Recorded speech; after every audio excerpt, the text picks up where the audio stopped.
The world doesn't hate the powerful, it hates those who look powerful. In a world built on appearances, Machiavelli will teach you the dangerous cost of showing off, and the power hidden in humility. It begins not with a war, but with a whisper, a glance across the court, a nobleman's smirk, a merchant's envious eyes, a general's tightened grip on his goblet. You didn't say a word, but your robe was too fine. Your ring is too golden. Your arrival is too grand. You wanted them to know. You needed them to see. And they did. That was your first mistake. Vanity, though it flatters your ego, feeds the hunger of those who seek to devour you. Machiavelli knew a man who shows his greatness ignites not admiration, but rivalry. When you reveal your strength, you force others to measure theirs against it. And when you boast your wealth, you light a fire in the hearts of the poor and the ambitious. That fire burns quietly at first, but it grows and it never forgets. In every court, in every circle of power, the moment you elevate yourself in display, you become the target. Not because you are powerful, but because you look like you want them to know it. Men do not hate the truly powerful. They hate the appearance of power, especially when it is held over their heads like a crown they cannot wear. Let us return for a moment to Florence. There, in the palaces of the Medici and in the shadows of the Signoria, I watched this unfold. A young noble, gifted, respected, adored by some, began to speak of his influence, his connections, his destined rule. He walked the streets draped in fur, followed by servants, laughing too loudly at his own cleverness. And as he spoke, others listened, not to praise but to plot. They would not have acted had he kept silent. They would not have feared him had he played the fool. But in seeking to be admired, he showed them what he possessed. And by showing it, he revealed how it could be taken from him. One rival whispered to another. A coin was exchanged. A scribe was bribed. A rumor was planted. He fell not because he lacked strength. He fell because his vanity painted a target on his back large enough for every dagger in the city. Understand this. Envy is the natural child of pride.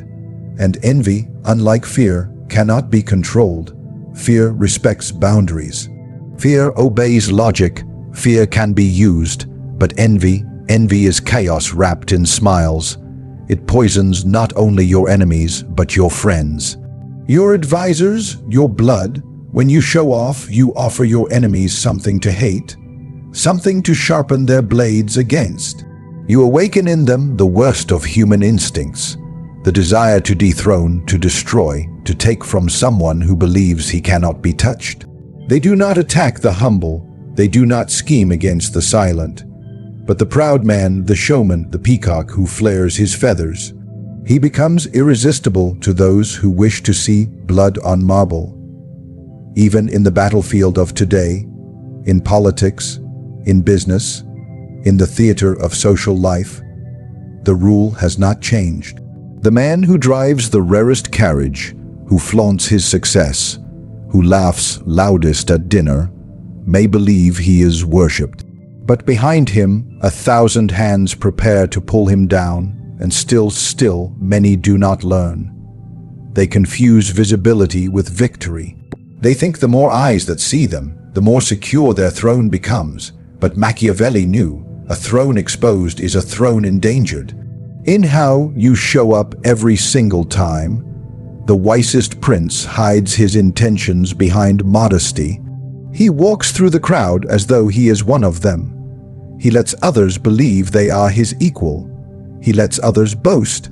He lets them show their hand, and when the time comes, he acts without a whisper of warning. But vanity cannot allow such patience. Vanity is a disease. It demands attention. It cannot be satisfied with victory. It needs applause. And that need, that hunger for recognition, makes a man careless. He will speak when silence is power. He will shine when shadows serve him better. He will provoke when peace would protect him. He becomes not a prince, but a parade. A moving target, a symbol of what others are not, and symbols are made to be broken. The most dangerous man in any room is not the one who speaks first, it is the one who waits. Watches, listens, and says nothing. True power does not announce itself. It does not wear a crown of gold or speak in loud declarations. It moves through silence. It strikes without warning, and it hides in plain sight. You were taught to express yourself, to advertise your strengths, to tell the world what you have accomplished. But Machiavelli would tell you this. The moment they know what you possess, they begin planning how to take it from you. This is the first law of power concealment, not out of fear, but out of control. The prince who walks quietly controls perception. He allows others to underestimate him, and what a gift that is to be seen as small, while preparing something enormous behind the curtain. When you flaunt, you surrender that advantage. You expose your tools. You give your enemies the blueprint of your fortress. Let me remind you of the spider. It does not chase. It does not roar. It builds patiently, invisibly. It lets the world come to it. It waits unmoved until the moment is right. Then it strikes suddenly, without drama, and it wins not because it was loud, but because it was prepared. Now imagine a man who constantly brags of his influence. He walks through court boasting of alliances, quoting decrees, showing off letters from powerful names. He believes he is feared, but he is only seen. He has become a stage performer, a decoration, a man who has already revealed his reach. And so the others, the quiet ones, move against him. They know where he is strong, but more importantly, they now know where he is weak. Power displayed is power measured, and what can be measured can be attacked. In Florence, I watched how the most influential men never looked the part. They dressed modestly. They said less than they knew. Their influence flowed behind closed doors, through whispers and sealed letters, not through declarations or shows of grandeur. They were feared because no one could fully understand the extent of their grasp. They created confusion. And confusion in politics is a weapon. He who hides his true strength is never targeted for the right reasons. While the loud ones fight for recognition and posture like dogs around a throne, the silent ones shape events from the shadows. They build favors. They keep secrets. They plant suggestions in others, making people believe ideas are their own. Flaunting is for the weak who need to be seen to feel powerful. The truly powerful do not seek to be noticed. They seek to be obeyed, often before others even realize who they are obeying. Consider the lion, strong, yes, but obvious. The hunters know how to spot him. Now think of the serpent, silent, patient, always watching. It strikes only once, but that one strike changes everything. The prince who survives is the one who hides his thoughts behind a smile. He lets others talk. He watches their eyes. He notes who flatters, who lies, who desires more than they admit, and all the while he says little. He lets his silence create mystery and fear. Those who show their every move are not feared, they are predicted. And the predictable man is the easiest to destroy. You believe your power grows when people see it. But Machiavelli knew the truth. Power grows when no one can tell how much you hold, or when you'll use it. The moment you display your strength to gain respect, you've already lost half of it, because you've given your opponent time. Time to prepare, time to resist, time to strike before you do. Real power does not walk into a room and demand attention. It waits in the corner. It studies the room. It makes others uncomfortable with its stillness. And when it moves, it does so with precision, not spectacle. It is not the loud man who rules. It is the man you ignore until it's too late. the most powerful force is the one you never saw coming. Strength, real strength, does not parade itself. It does not scream. It does not demand to be recognized. It allows others to misjudge it, to dismiss it, even to mock it. And then, only then, when it is absolutely necessary, it acts. And when it does so with such force, such precision, that it leaves no room for recovery. You see, the strongest do not appear strong because there is greater advantage in looking weak. Machiavelli understood the game. He who appears dangerous invites attack, but he who appears harmless invites mistakes. When others believe you pose no threat, they speak more openly, they take more risks, they let down their guard, they reveal things they would never say in front of a lion. But you are not a lion, not to them, not yet. To them, you are merely a sheep wandering among wolves. But that is exactly where your power begins. There is no more devastating weapon than miscalculation. And the greatest miscalculation your enemies can make is to believe you are nothing. Let them believe it. In politics, in war, in business, in every field of human rivalry, the most intelligent move is to let others grow confident while you grow prepared. Let them underestimate you. Let them believe you lack ambition, lack the means, lack the courage. Smile as they advance. Nod as they speak. Applaud their vanity, and all the while lay your foundation, brick by quiet brick.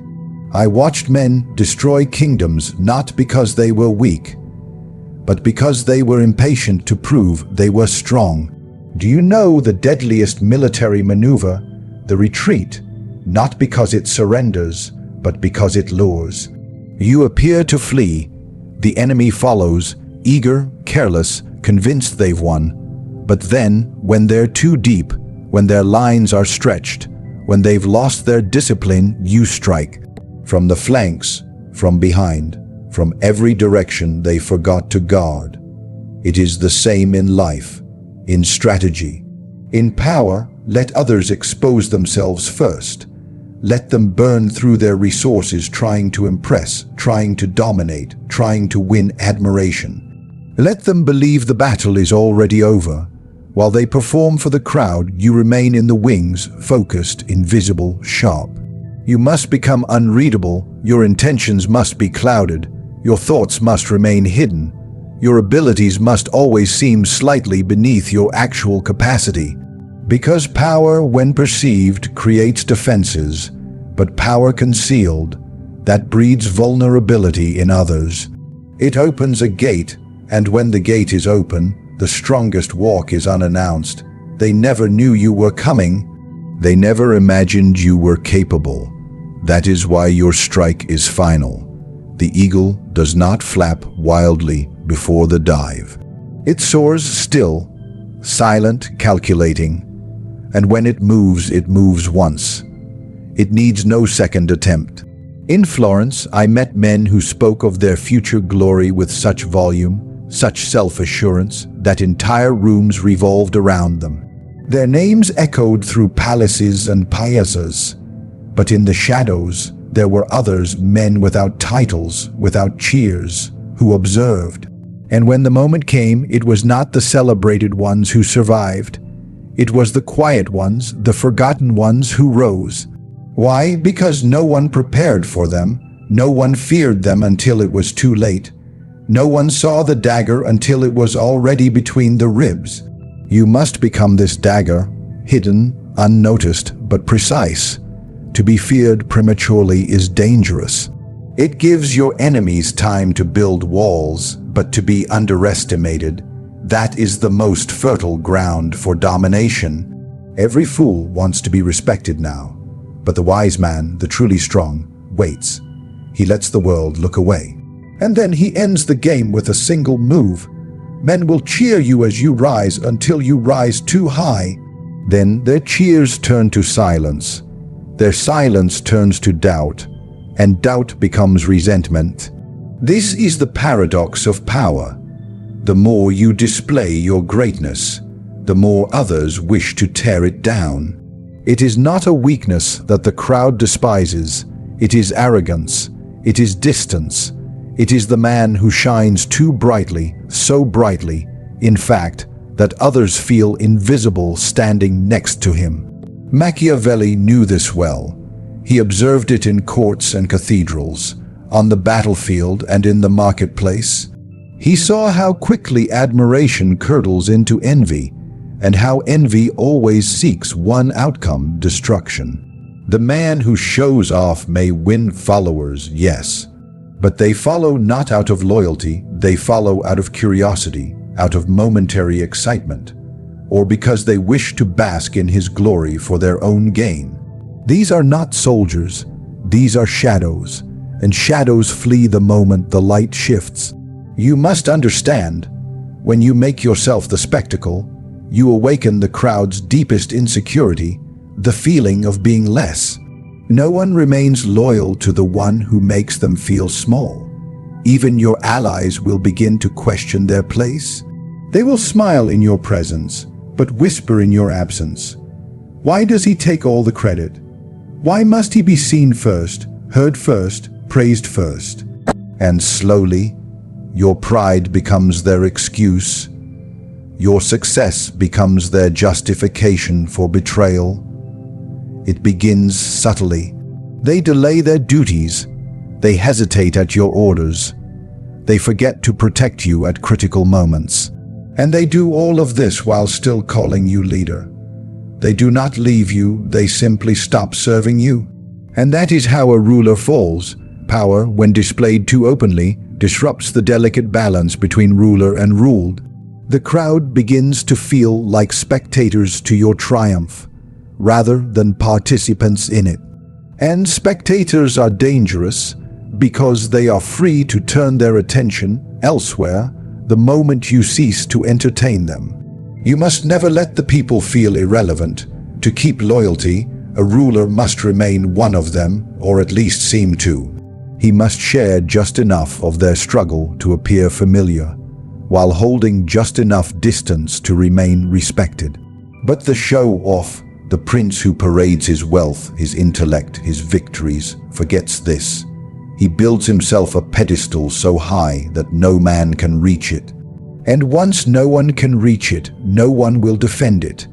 Even the most devout followers will abandon you if your pride reminds them of what they lack. And what is worse, they will not simply leave. They will turn on you. Because deep down, people do not want to be ruled by someone they cannot relate to. They want rulers who seem superior, but not too superior, powerful but not unreachable, wise but still human. To lead them, you must walk just ahead of them, not above them. This is why the most cunning leaders often feign simplicity. They downplay their talents. They share credit even when they alone deserve it. They let others feel important even if they are not. Because when people feel valuable, they become loyal. When they feel invisible, they begin to sabotage. I have seen kings lose kingdoms not because of failure, but because of spectacle. Their banners flew too high. Their names were sung too loudly. Their image became too perfect. And perfection, to the flawed masses, is unbearable. So what did they do? They looked for cracks, and if they found none, they created them. The ruler who builds a monument to himself invites others to topple it, not because it offends them, but because it reminds them they cannot do the same. Loyalty is not bought with gold or praise. It is preserved through restraint, through balance, through the illusion that power is shared, even when it is not. But the man who shows off, he hoards attention. He drinks from the well of applause until even his closest men begin to thirst. And the moment they thirst long enough, they no longer admire him, they blame him, they seek another. They whisper of change, and then they act. So now you see, the man who shows off believes he is winning the world, but he is only losing control. By flaunting power, he attracts envy. By revealing strength, he invites resistance. By boasting of victories, he creates enemies where there were none. And by demanding applause, he suffocates loyalty with his own ego. Machiavelli did not despise greatness. He despised the careless exposure of it. The true prince keeps his strength in the shadows. He walks with silence. He lets others misjudge him and feeds on their miscalculation. He guards his power as a serpent guards its venom, hidden, reserved, fatal when released. To win in this world, not just to survive, but to dominate, you must learn this final truth. What is displayed can be attacked. But what is concealed controls everything. Do not seek to impress, seek to endure. Let others show off. Let them dance for the crowd. And when the time is right, you strike.